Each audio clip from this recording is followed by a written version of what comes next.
Welcome to Across the Balkans. I'm Nafisa Latic. Great to have your company.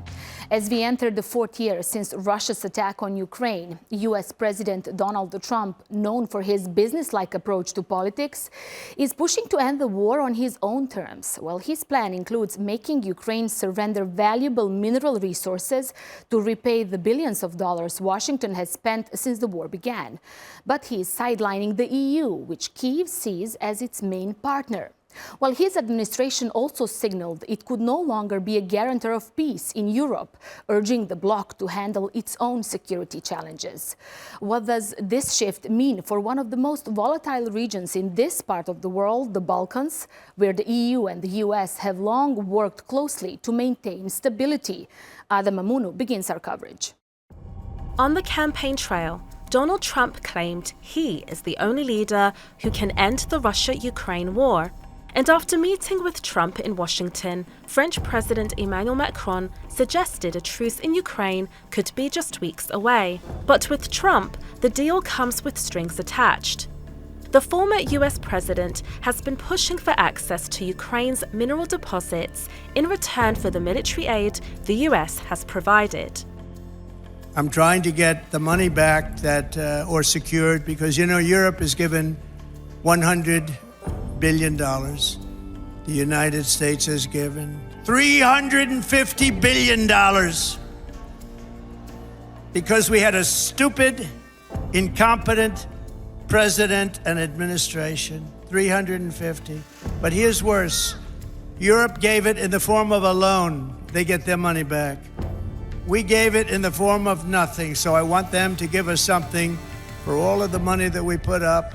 Trump is also pressuring his European allies to spend more on their own security.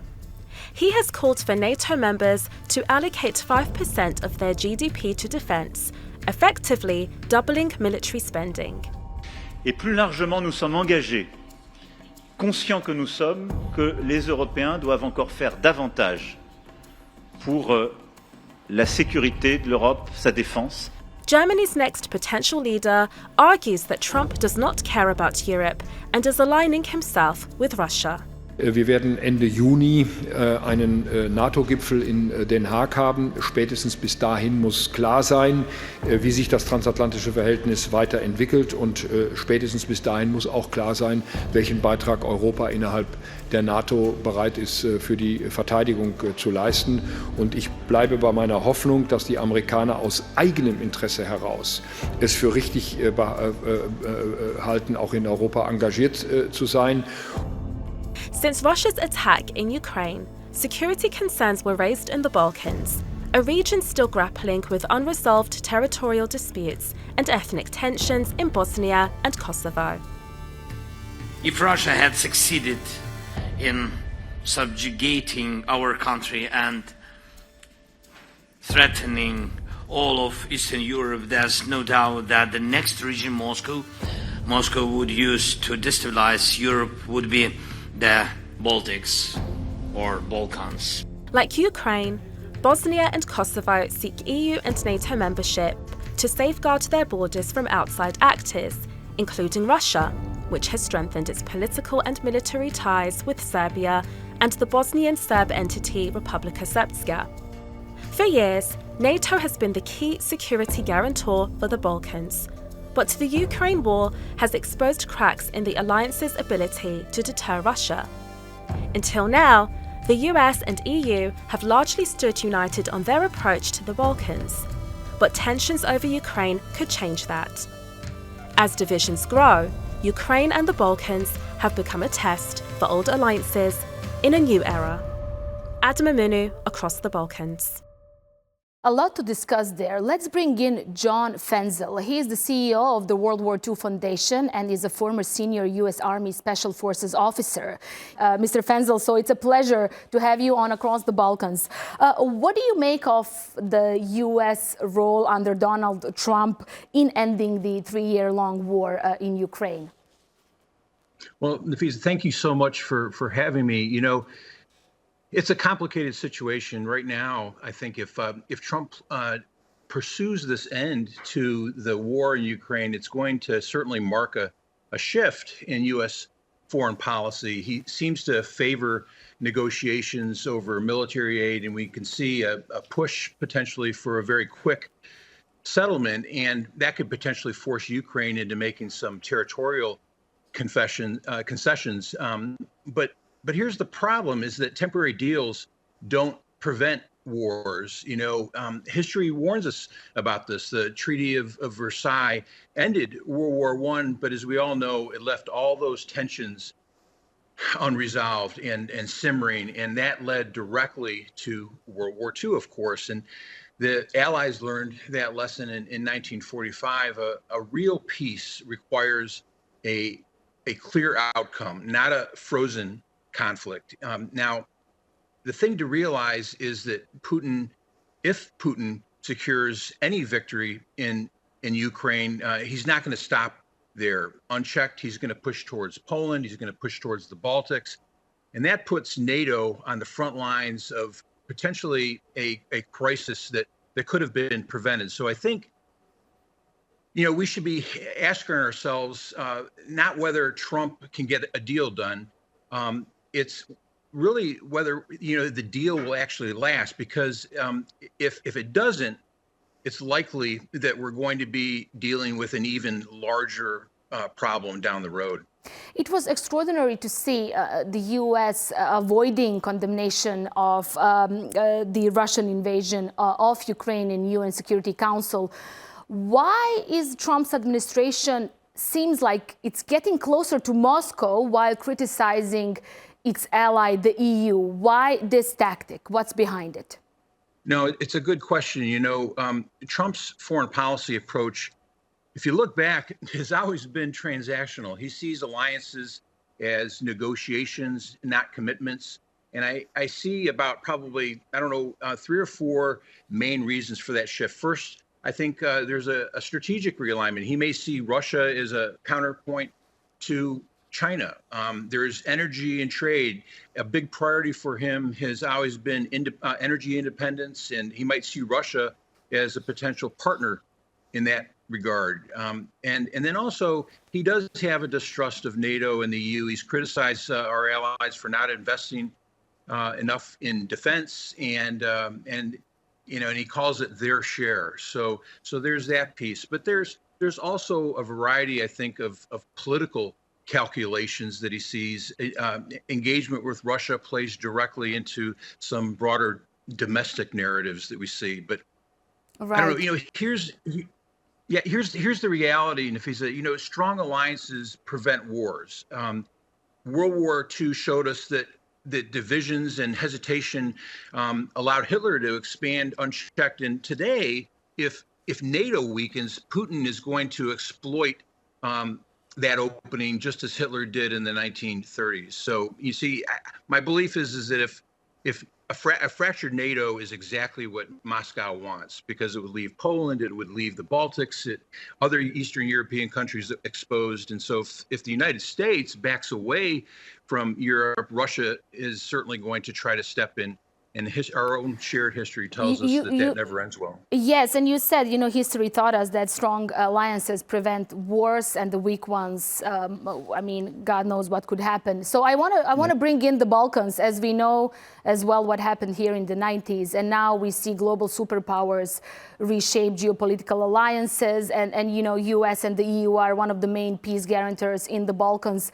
How could this affect the security of this part of the world? Yeah, I think, Nafisa, right now we see the Europe and EU at a crossroads. If NATO weakens, Europe has 2 choices. They can step up, or they can, I think, become more vulnerable. And so here's what could happen. You could have a stronger EU military cooperation. France and Germany could push for more defense integration. You could see Germany's role evolve, certainly. And if NATO weakens, Berlin may have to take on more security leadership in that regard. And then if NATO could either adapt, or it could also pull back. And so, we'll see what happens. Russia, a divided NATO is a strategic win for Vladimir Putin. There's no question about that. It's also interesting, I think, that when you look at Frederick Merz, he's recently pledged independence from the United States. He said that it's become clear, and I'm going to use this quote here, it's become clear that the current American government was largely indifferent to the fate of Europe. And that's a significant statement for him. So this isn't really speculation at all. It's our history reminding us. Before World War II, the European nations failed to unite against Hitler, and they've paid a price. NATO was built to prevent exactly this mistake from happening again. So I would say that if the United States steps back, Europe has to act right now or risk repeating those past trends.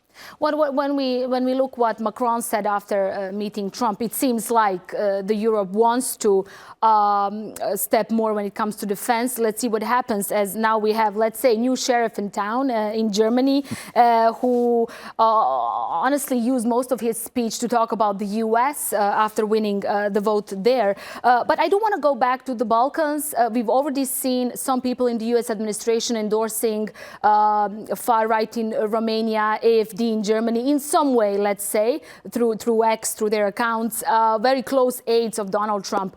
Can the U.S. administration also find new partners in the Balkans? Should we brace ourselves for surprises there as well? You know, I think he is going to be looking for potentially for new partners. But, you know, the Balkans has always been, as we know, a geopolitical flashpoint. A weaker NATO or a distracted European Union could lead to a number of things. You could have more Russian influence. Moscow already has strong ties with Serbia, Bosnia's Republika Srpska, Montenegro. It could lead to unstable EU leadership as well. If Washington steps back, can Brussels truly fill that gap? That's a question. And then, of course, you have China's growing role, too, because Beijing is currently investing in Europe heavily. And then, of course, you also have these nationalist movements that are resurgent. Kosovo, Serbia, Bosnia still have some unresolved tensions. So we could see a resurgence of those nationalist movements there. But, you know, when you still, I keep on going back to our history, but, you know, when you look back at World War I and World War II, that started with instability in that exact region. And so if the main outside powers disengage, those old tensions are going to resurface. You know, this isn't about local politics anymore. This is all about staying fully engaged to avoid another major European conflict, certainly. Right. John Fenzel, thank you so much for your insights for us on Across the Balkans. I appreciate your time. Thank you. It's good to be with you. Let's get more on the effect the latest developments could have on the Balkans' security. We have Vladimir Marinkovic in Belgrade. He is a former Serbian MP, and Sead Turčalo, the Faculty of Political Sciences Dean at the University of Sarajevo. Thank you both for joining us on Across the Balkans. Vladimir, let me start with you. We've heard from French President Macron after meeting Donald Trump that the truce when it comes to Ukraine war could be reached in the coming weeks. We also expect the US and the EU to have their relations tested in the coming weeks. How can all this impact the Balkans? Of course, it will be the great test for the relationship between United States and the European Union about how to solve Ukrainian crisis. But we can see that President Trump and all of team of President Trump will solve the problem as soon as possible. And I'm very, very sure that President Trump will want some kind of peaceful situation till his first visit to Europe.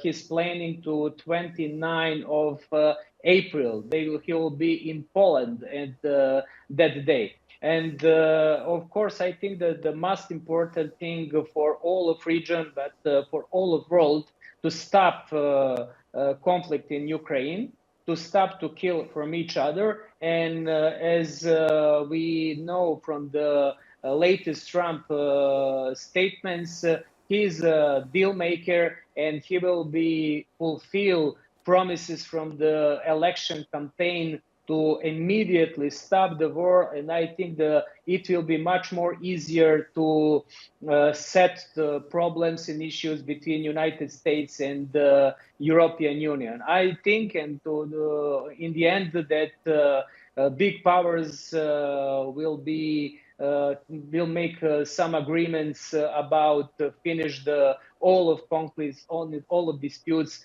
on around the world throughout the history, and I think it will be a situation for the Ukraine and Russian Federation. And of course, I think that Trump will be much more oriented to making and rising and develop bilateral ties between US and some European countries that will be focused on only on relationship between United States and Europe. Right. I'll come to that later to see who could be US new partners in the region. I want to bring in Saad here. Looking at the position of the Balkan countries when it comes to the war in Ukraine, they have been divided in the past 3 years. We have seen also Serbia voting in favor of the EU resolution on Ukraine, then President Vučić saying that was a mistake.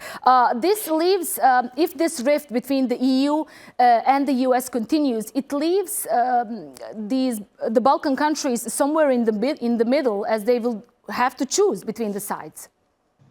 The war in Ukraine, but also the recent start of talks between US and Russia about a peace agreement in Ukraine has really put the Balkans in a tough spot. And the Balkans is again at a crossroads. With a more Russia-friendly US policy, the region faces a new dilemma. What happens if Washington and Brussels no longer speak with one voice? And it is obviously happening right now.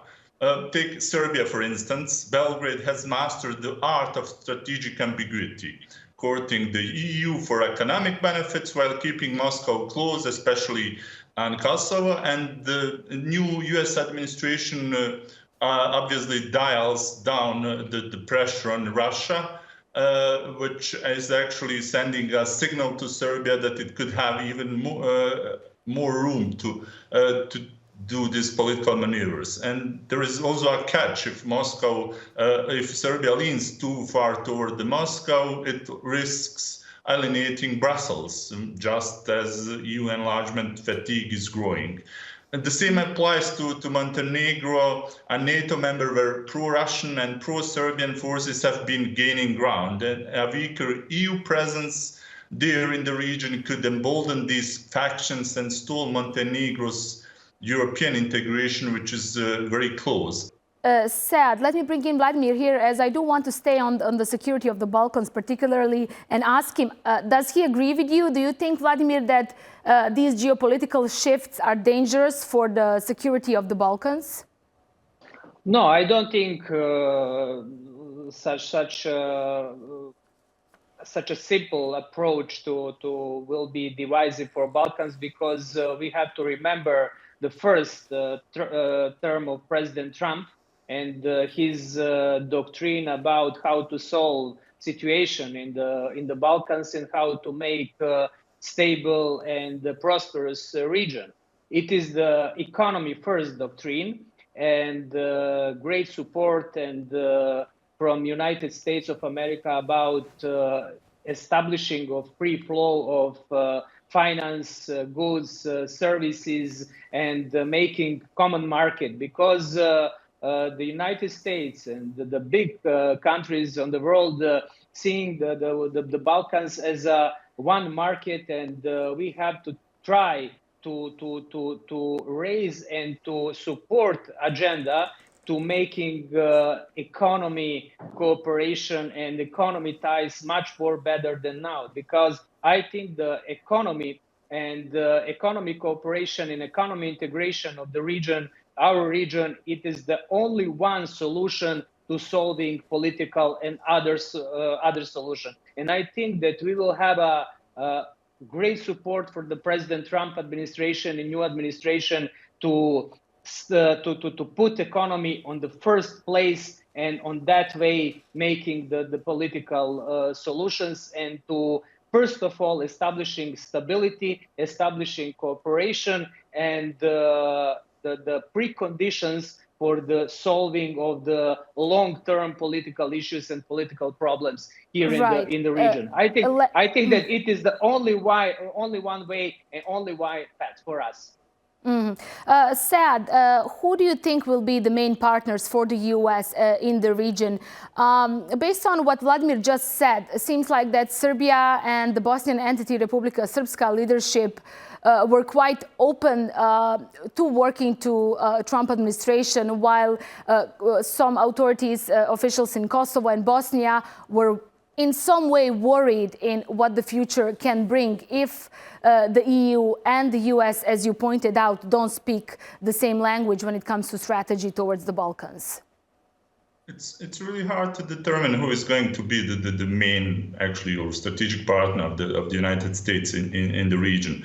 As you have seen it from this first 3 weeks of a new or the second Trump administration, he continues to do this kind of transactional politics.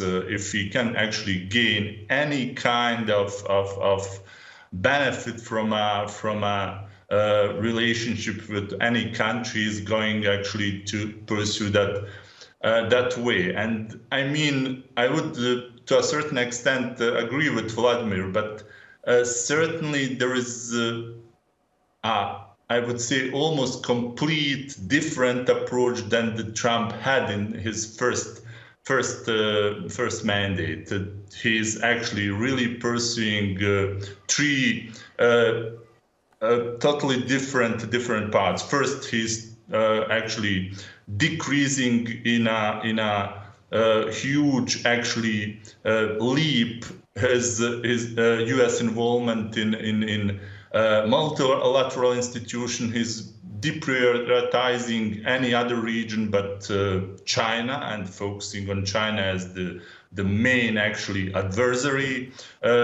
Russia is not even more considered the threat, which we see from this start of the peace talks and how they are approached.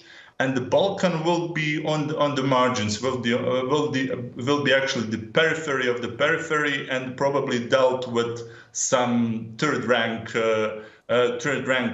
diplomats, or with those who have actually business interest in the region, like the Richard Grenell and the Trump's family. I have time for just one question. Vladimir, as the US and Russia seems to be getting closer, what could that mean for the US sanctions on Russia's oil industry, as it might impact Serbia directly because of NIS, the state oil company that is owned by Gazprom? So are you optimistic that this can come along the way as well? I think we will see what will happen in next few days about that. I hope that it will be much more relaxing in accordance with the new kind of relationship between United States and Russia. But of course, we have a lot of hopes about our position in last 3 years, and about our strategy and leading the independent policy, especially about our partners from Russian Federation. Serbia didn't implemented sanctions to Russian Federation, and of course, all the time keeping strategical relationship with United States. And I think that Serbia will not be jeopardized by some kind of solution in the future, but we will see in next few days what will be happen. And of course, I have to say that Serbia signed the strategical partnership agreement in the field of energy with the United States 6 months ago, and we are in the processing of opening of strategical dialogue signed in the middle of December last year. And of course, we are very open and very prepared. And I think that it will be very good to be prepared for the business, for the new investment and investments and cooperation with United States in security field, in the field of energy and energy security and new investment. And I think that it will be good for all of region. I agree with my colleague from Sarajevo that our region will not be in the first priority and focus of United States. But for us in the region, it's good to have presence of United States and to have such kind of honest approach to all the countries and all the nations, and first of all, developing economy and economy ties, because it is the only one solution that we can go and rise our economies and our countries in the future, and of course overcome all challenges that we have these days in the future in our region. Okay, we'll keep an eye on the situation. Vladimir, Sead, thank you both for being our guests on TRT World. I appreciate your time. And thanks for watching. See you next time. Bye-bye for now.